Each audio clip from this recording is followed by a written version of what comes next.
లేదు సార్, ఆ విషయం అంటే నేను డిసైడ్ చేయలేదు సార్. మీరు ఏదంటే మంత్రి గారితో మాట్లాడుకోండి, 5 సీట్లు అయితే ఇస్తాం సార్, 2 ఆప్షన్స్ సార్ అంటే సరేనండి మంత్రి గారితో మాట్లాడుతున్నారు. మళ్ళీ నాకు రిప్లై చేయలేదు.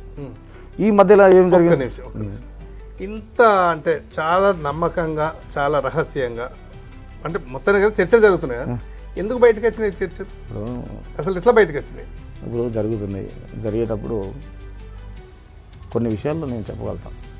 అబ్దుల్ అజీద్ గారిని ఒక మెంబరు, శ్రీనివాస గౌడ్ గారిని ఒక మెంబరు, చంద్రగిరి ఎల్లయ్య గారిని ఒక మెంబరు, మాంకల్ శ్రీనివాస్ గారు ఒక మెంబరు, సాగర్ రెడ్డి గారిని ఒక మెంబరు, తర్వాత మొట్ట సుధాకర్ గారు ఒక మెంబరు, 6గురితో కలిపి ఒక కమిటీ వేసినాం.